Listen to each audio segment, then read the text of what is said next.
आत्मविश्वास की बात करें वो भारतीय जनता पार्टी के इस प्रत्याशी का दिखाई दिया, जो पहले ही चुनाव यहाँ पर लड़े नहीं और चुनाव लड़ने से पहले ही यहाँ पर राज्य मंत्री बना दिए जाते हैं। उसका खामियाजा अब यहाँ पर भुगतना पड़ेगा, क्योंकि इस सीट पर तो जीते नहीं। अब सीधे तौर पर जब वो यहाँ पर अपनी विधानसभा सीट ही नहीं जीत पाए हैं तो कैसे राज्य मंत्री रह सकते हैं।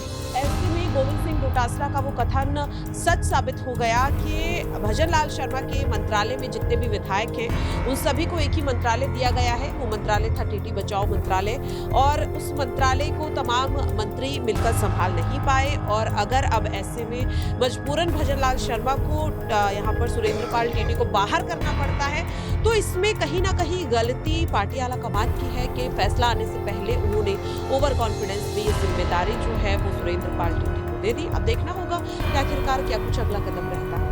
यहाँ पर आपने देखा होगा बाबा बालाघाट की तरफ थोड़ा ध्यान दें तो वो तो जीतते भी हैं, उनको सांसद से विधायक बनाया जाता है, वो तभी राजी होते हैं जब वो कहा जा रहा था कि वो भावी मुख्यमंत्री हैं, तभी वो कहते हैं कि पार्टी की गाइडलाइन से चलूंगा। लेकिन फिर भी इस तरीके से उनको इतना दरकिनार करना कि मात्र अब वो यहाँ पे सांसद से सीधा मात्र विधायक बन के रह गए, तो कहीं ना कहीं नाइंसाफी यहाँ पर बाबा बालाघाट के साथ हुई है कि क्या सिर्फ उनका जो नाम है इस्तेमाल करा गया। 24 में एक हिंदू चेहरा राजस्थान में अपने आप को बनाने के लिए बीजेपी चाहती थी, इसलिए उनका इस्तेमाल किया गया। लगातार ये बात शुरू हो गई है, तो यहाँ पर बीजेपी को कहीं ना कहीं अपने नेता जो पुराने नेता हैं उन पर ध्यान देना होगा, और ऐसे तरह के रिस्क कहीं ना कहीं बीजेपी को 24 में बड़ा नुकसान दे सकते हैं।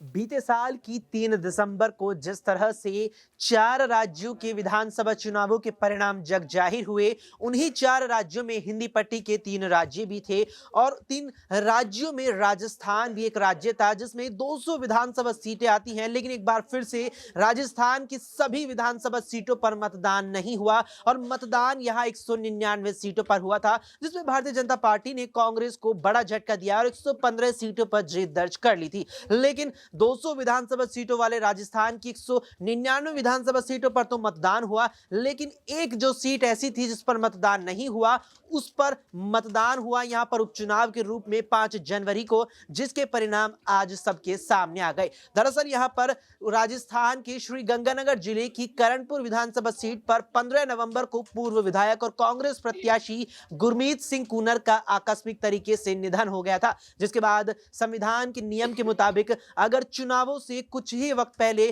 प्रत्याशी का निधन हो जाता है या अन्य किसी यहां पर उम्मीदवार का निधन हो जाता है, तो ऐसी स्थिति में चुनावों को स्थगित कर दिया जाता है और फिर मुख्य चुनावों के परिणामों के बाद उस सीट पर उपचुनाव कराए जाते हैं, जो यहां हमें 5 जनवरी को देखने को मिले। जिसके बाद चुनावी परिणाम सामने आए। चुनावी परिणाम तो यहां पर 8 जनवरी को सामने आए थे, लेकिन उससे पहले अगर बात करें तो जिस तरह से यहां पर गुरमीत सिंह कूनर का निधन हुआ, जो यहां कांग्रेस के प्रत्याशी थे, पूर्व में विधायक भी थे, तो उनके सामने यहां पर भारतीय जनता पार्टी के प्रत्याशी थे सुरेंद्र पाल सिंह टीटी। यहां पर उनकी जो विधानसभा सीट थी उस पर यहां चुनाव नहीं हुआ, लेकिन उसके बाद जब भारतीय जनता पार्टी ने राजस्थान में सरकार बनाई, इसके बाद जब सरकार के मंत्रिमंडल का गठन हुआ, तो उस मंत्रिमंडल में यहां सुरेंद्र पाल सिंह टीटी को भी भारतीय जनता पार्टी ने जगह दे दी, जो वाकई में हैरान कर देने वाला फैसला था। क्योंकि यहां पर जब विधानसभा जीतकर एक नेता आगे पहुंचता है, तब जाकर के उस राज्य सरकार के मंत्रिमंडल में शामिल किया जाता है। लेकिन यहां पर सुरेंद्र पाल सिंह टीटी को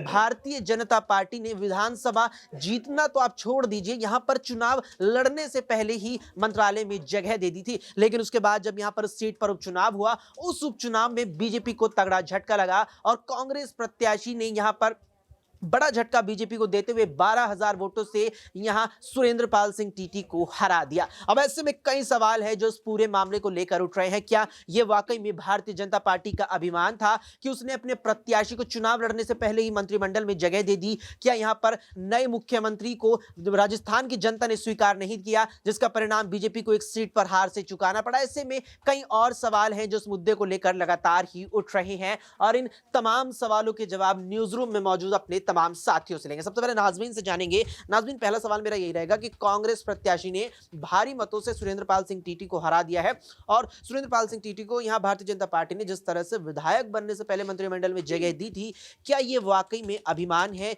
या यहां पर जो जनता है राजस्थान की, वो जो भजन लाल शर्मा के रूप में नए मुख्यमंत्री उन्हें दिया गया उससे नाखुश है? देखिए, बिल्कुल, यहाँ पर जिस तरीके से आपने कहा है कि अति आत्मविश्वास का रूप यहाँ पर दिखाई दे रहा है, क्योंकि आपने पहले उन्हें राज्य मंत्री बनाया इस विश्वास के साथ कि अगर वो राज्य मंत्री बनेंगे तो यहाँ पर चुनाव यानी कि वो जीत ही रहे हैं। खुद सुरेंद्र पाल सिंह टीटी ने भी ये कहा था कि हम ये सीट को जीत लेंगे। यहाँ पर श्रीकरणपुर सीट की बात की जा रही है, उन्होंने कहा कि यहाँ पर भारतीय जनता पार्टी जीतती हुई नजर आएगी। लेकिन अब उनका घमंड यहाँ पर दिखाई दिया गया है कि चाहे आप कुछ भी कर लें, जनता यहाँ पर साबित कर सकती है।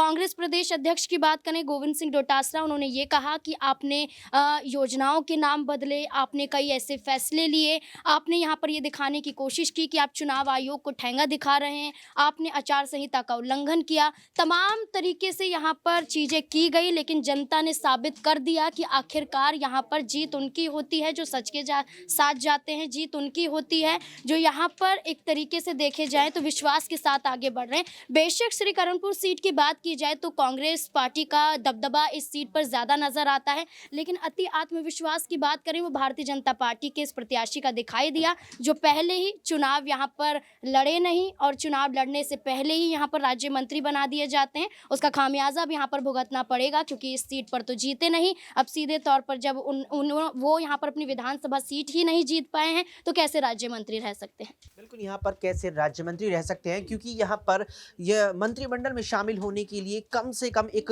विधानसभा जीतना कहीं ना कहीं अनिवार्य एक नेता के लिए होता है। लेकिन विधानसभा चुनाव अब सुरेंद्र पाल सिंह टीटी हार गए हैं। यहाँ पर प्रज्ञा है, प्रज्ञा से सवाल लेंगे। प्रज्ञा, माना जा रहा है कि जो यहाँ पर करणपुर सीट थी वो गढ़ रही है कांग्रेस का, लेकिन वहां से जो बीजेपी के प्रत्याशी थे पहले उन्हें मंत्रिमंडल में शामिल किया गया जो वसुंधरा के करीबी थे। क्या केवल ये दिखाने के लिए बीजेपी ने उन्हें मंत्रालय में जगह दी कि हाँ, वसुंधरा के करीबी नेताओं को तवज्जो दे रहे हैं?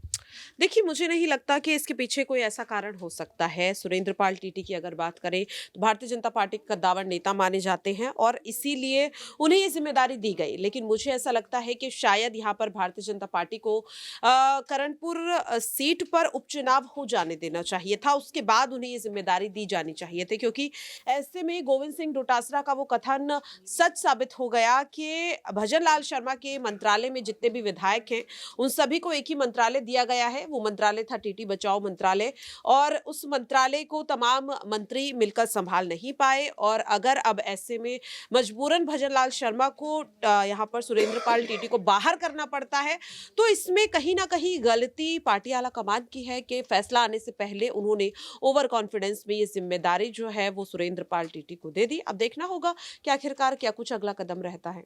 बिल्कुल, यहाँ पर देखना होगा क्या कुछ अगला कदम रहता है, क्योंकि अब जो यहाँ पर नियमों की बात आ रही है उससे तो यही लग रहा है कि सुरेंद्र पाल सिंह टीटी को अब 6 महीने बाद अपने मंत्री पद से इस्तीफा देना होगा। यहाँ पर हमारे सहयोगी दौलत हैं, दौलत से एक आखिरी सवाल लेंगे कि दौलत, जिस तरह से बीजेपी ने एक ऐसे उम्मीदवार को जो विधानसभा जीता भी नहीं था उसे मंत्रिमंडल में यहाँ पर जगह दी है और यहाँ पर हार भी उसकी हुई है, चुनावों में 24 लग चुका है, क्या ये माना जाए कि जो 25 लोकसभा सीटें राजस्थान में आती है वहां पर भी बीजेपी को झटका मिलेगा लोकसभा चुनावों में? बिल्कुल, यहाँ पर देखा जाए तो नुकसान बीजेपी को आगे हो सकता है। इसकी शुरुआत यहाँ पर हो चुकी है और हमने देखा कि इस तरीके से जो चुनाव यहाँ पर अभी जीते भी नहीं है उनको मंत्री बना दिया जाता है। लेकिन यहाँ पर आपने देखा होगा बाबा बालकनाथ की तरफ थोड़ा ध्यान दें तो वो तो जीतते भी हैं, उनको सांसद से विधायक बनाया जाता है। वो तभी राजी होते हैं जब वो कहा जा रहा था कि वो भावी मुख्यमंत्री हैं, तभी वो कहते हैं कि पार्टी की गाइडलाइन से चलूंगा। लेकिन फिर भी इस तरीके से उनको इतना दरकिनार करना कि मात्र अब वो यहाँ पे सांसद से सीधा विधायक, मात्र विधायक बन के रह गए, तो कहीं ना कहीं नाइंसाफी यहाँ पर बाबा बालकनाथ के साथ हुई है कि क्या सिर्फ उनका जो नाम है इस्तेमाल करा गया। 24 में एक हिंदू चेहरा राजस्थान में अपने आप को बनाने के लिए बीजेपी चाहती थी, इसलिए उनका इस्तेमाल किया गया। लगातार ये बात शुरू हो गई है, तो यहाँ पर बीजेपी को कहीं ना कहीं अपने नेता, जो पुराने नेता हैं, उन पर ध्यान देना होगा और ऐसे तरह के रिस्क कहीं ना कहीं बीजेपी को 24 में बड़ा नुकसान दे सकते हैं। बिल्कुल, यहाँ पर बीजेपी को बड़ा नुकसान दे सकते हैं। और हमारे सहयोगी दौलत ने बाबा बालकनाथ का जिक्र किया, जिन्हें यहाँ पर अलवर लोकसभा सीट से यहाँ तिजारा विधानसभा सीट पर चुनाव लड़वाया गया। इसके बाद विधानसभा में उन्होंने जीत भी दर्ज की, फिर लोकसभा की सदस्यता से या कहीं कि सांसद के तौर पर जैसे वे यहाँ जिम्मेदारी निभा रहे थे उससे इस्तीफा दिलाया गया, लेकिन उसके बाद भी उन्हें मंत्रिमंडल में शामिल नहीं किया गया। जबकि यहाँ पर सुरेंद्र पाल सिंह टीटी, एक ऐसे नेता को भारतीय जनता पार्टी ने भजन लाल शर्मा के मंत्रिमंडल में जगह दी जो अपनी विधानसभा से जीते भी नहीं थे। लेकिन अब देखना है यहाँ पर कि सुरेंद्र पाल सिंह टीटी को लेकर के पार्टी आला कमान क्या कुछ फैसला लेता है और कब यहाँ पर सुरेंद्र पाल सिंह टीटी क्या वाकई में इस्तीफा देते नजर आएंगे। इस पर आपकी क्या कुछ राय है, कमेंट बॉक्स में हमें कमेंट करके जरूर बताएं। फिलहाल के लिए इस पेशकश में इतना ही। देश और दुनिया की तमाम खबरों के लिए आप देखते रहें SPN 9 न्यूज़।